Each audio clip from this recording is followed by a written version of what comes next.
You ever want a vanilla plus experience with a medieval feel to it?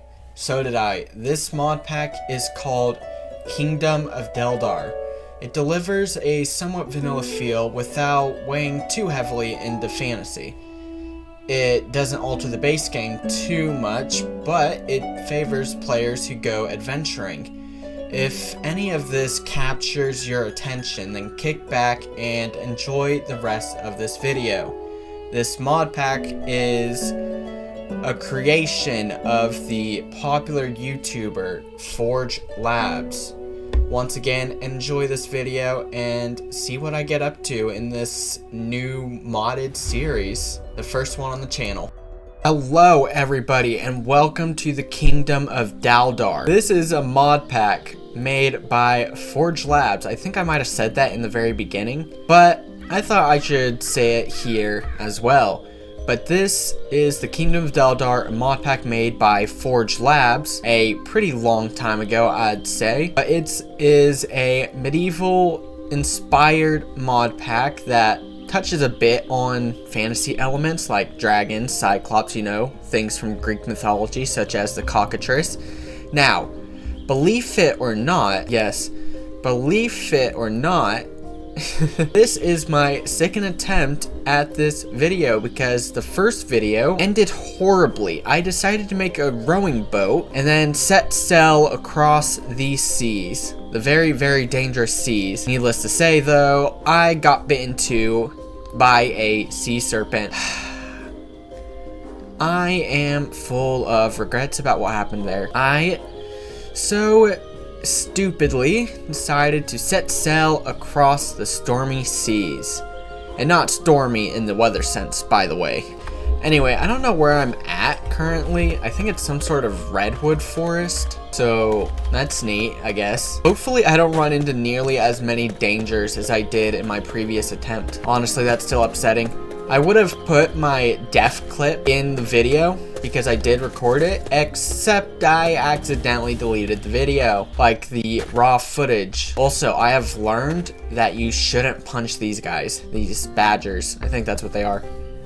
They are nasty little devils. They nearly killed me once, and yeah, let's just say that our relationship will never be the same. I did slaughter it, the one I attacked because I was looking for food. I did slaughter it at a grave cost to myself, nearly dying and all that. So, oh hey, is that a village? It took me a while to find. Well, I was about to say it took me a while to find one in my last world. That's a lie, because I never found a village in my last world. I mean, I found something that I thought was a village. That's not a village. Those are illagers, specifically vindicators, and vindicators will one-shot me in my current state, which means I pick some of these mulberries and I head on out. Anyway, welcome to this video. This is my first episode in a modded hardcore series well, I already said the name of this mod pack multiple times, so I'm not going to repeat myself because I'm not a broken record. But welcome. There are dragons in this, by the way. I nearly got killed by a lightning dragon in my last video. I managed to escape from it. What is green? You know, I don't know, but I'm going to avoid those purple plants because I've played with them before and yeah, they're not fun. They also do a lot of damage. Usually, I'm pretty sure you only find them in a jungle, so I am surprised to see them here in the plains. Is that a cherry tree? Ain't no way. There's no way this is a cherry tree. This is spruce wood, isn't it? Yeah, that's spruce wood. I'm not sure what that tree is, but it has some pretty leaves. Would have been prettier if I could play on fancy graphics, but you know. Here's what it is. You win some, you lose some. In this case, I'm winning the ability to record at all, but I'm losing high quality imagery and graphic. Hello there, fishies. Why? Oh, no, no, no, no. Those plants were tugging me down, whatever the heck they are. I'd rather not drown on my first night. And yes, night, because it's about to turn night. What is this? Oh, wow, there's emeralds in there. Wait. I see a structure over there that resembles a village. Let's go, let's go, let's go, let's go. And are these guys friendly? I don't think they are. Hi, nice. Nope, not friendly, not friendly, definitely not friendly. Screw the legionnaires, down with Rome. Ow. Those guys are definitely not friendly. Oh, hey, it's Medusa's little place. Yeah, so, don't go in there.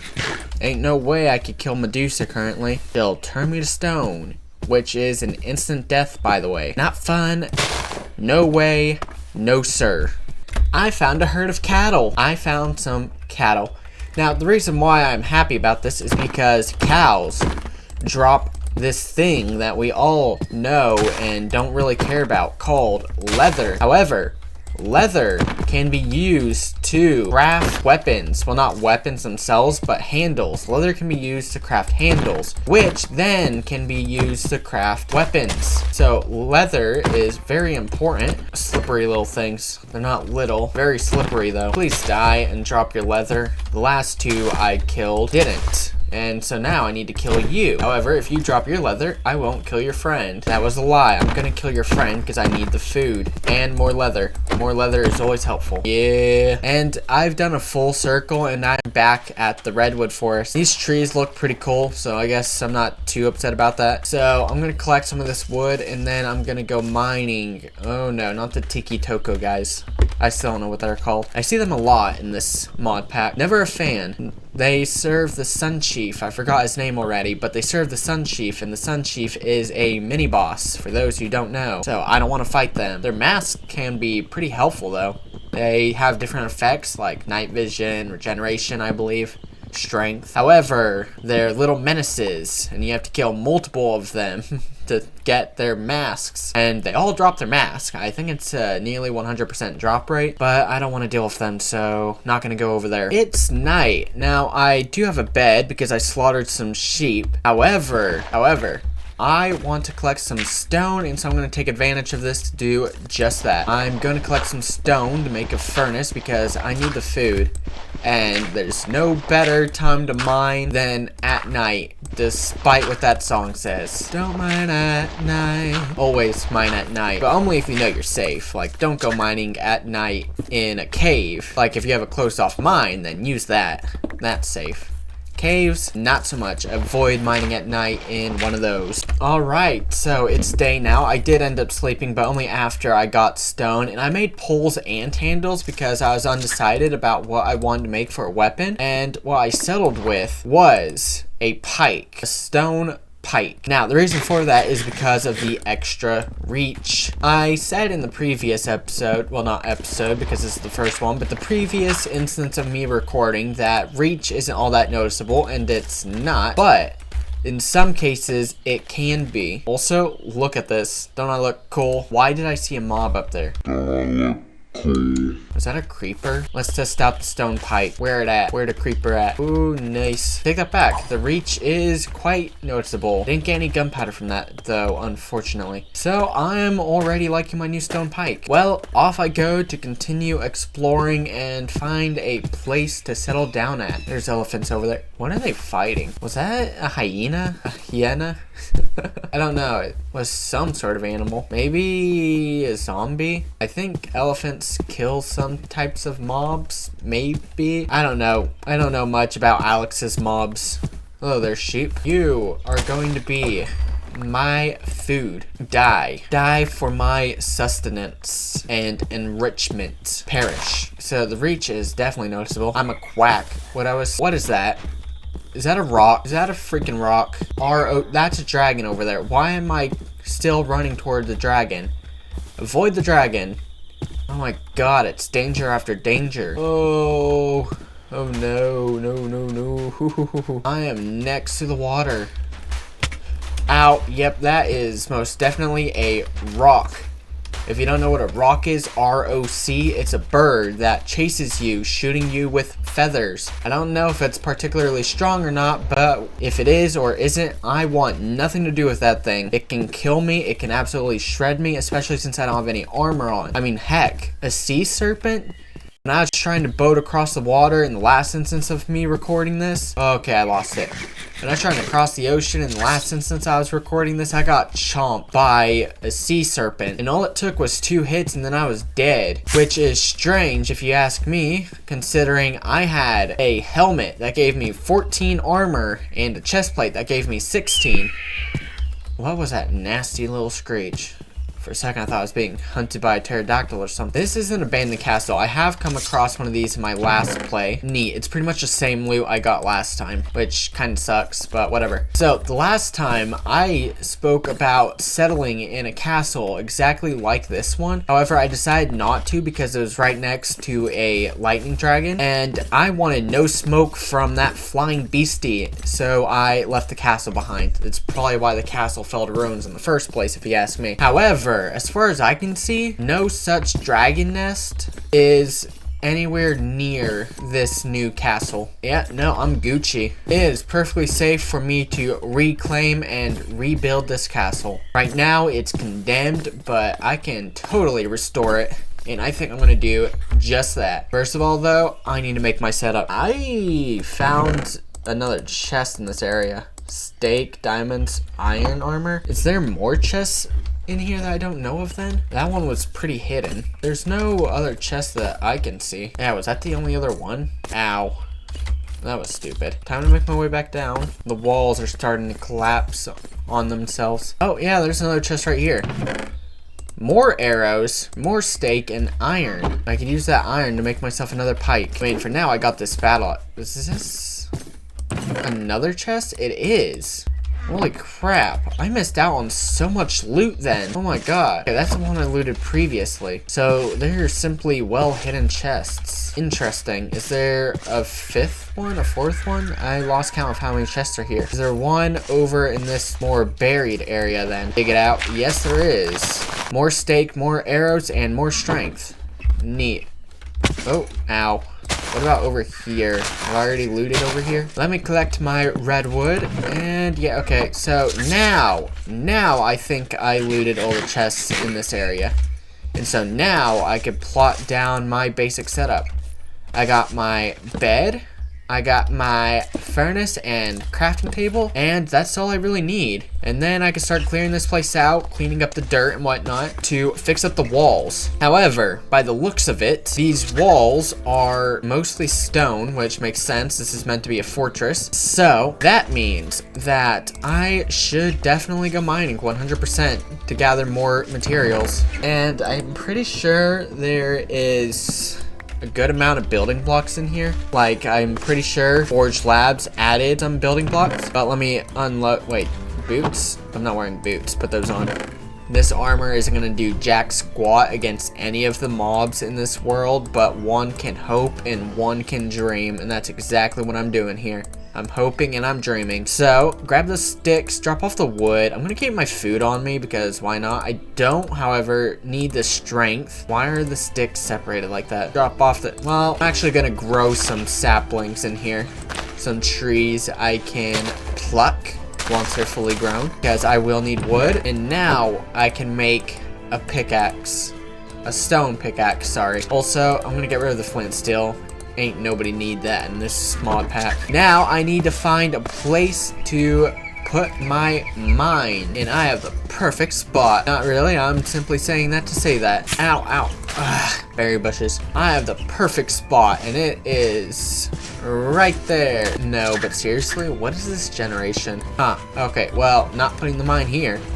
I'll put the mine in this hill. That makes more practical sense to me. Time to get back mining. I did come up here for a tiny wincy little break to make a new pickaxe, even though I made 3, including iron ones, because I did find iron while mining. But also, I need torches because my mine is starting to get dark. I mean, it's still not very deep, but, you know, it's still dark down there, as you can see, and I don't want to have to deal with any mobs causing me issues. So, 1, 2, 3, 4, 5. I need to place down my torches and continue on mining my way at this. And by the way, I have found out that Quark adds in some more cobblestone variants, like vertical slabs. I didn't see those before, but that is interesting. There's pillars, but also cobblestone bricks. Now, I think that's probably what I'm going to build the walls of the castle out of. Cobblestone bricks. In order to make the repair job really quite obvious. So, I am going to continue mining away to gather some cobblestone.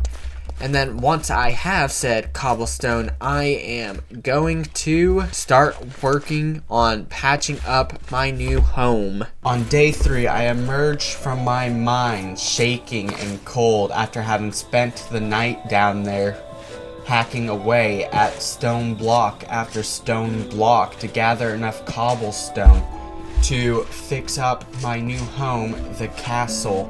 Once atop the very hill that I carved into, I greeted the side gate entering into my castle where my redwood trees are now grown and ready to be harvested. I reached into my chest and pulled out my iron and grabbed some stone that I had on me to put into my furnace to smelt so I can eventually make myself a stone cutter. After all, a stone cutter is what I needed to make cobblestone bricks to finish building up the castle in the way that I desired to. Once I placed my stone cutter, I turned my cobblestone into cobblestone bricks to begin working on my castle, beginning by patching up the holes in the floor to prevent myself from falling into a hole and potentially injuring something like my ankle.